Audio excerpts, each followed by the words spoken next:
প্রিয় দেশবাসী, আসসালামু আলাইকুম ওয়া রাহমাতুল্লাহি ওয়া বারাকাতুহু। আমি একজন মুক্তিযোদ্ধা।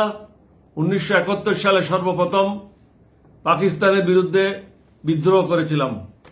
আমার কিছু আবেদন রয়েছে আপনাদের প্রতি। আল্লাহ আমাদের সকলকে বিজয় দান করেছেন।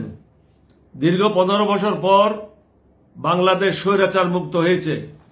এই বিজয়ের জন্য আল্লাহর নিকট শুকরিয়া আদায় করতে হবে।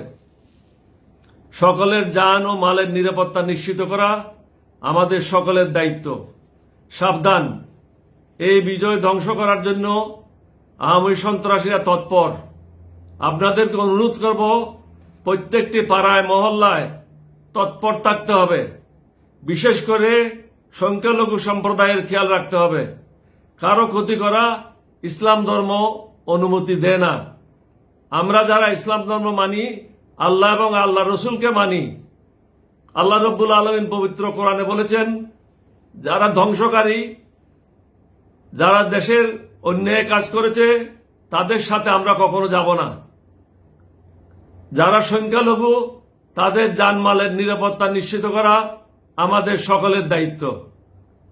আশা করি আপনারা আপনাদের দায়িত্ব সম্পূর্ণভাবে পালন করবেন। এই মুহূর্ত থেকে আপনারা প্রত্যেকটা পাড়ায়, প্রত্যেকটা মহল্লায় সংখ্যালঘু সম্প্রদায়ের নিরাপত্তা নিশ্চিত করার জন্য ব্যবস্থা গ্রহণ করুন।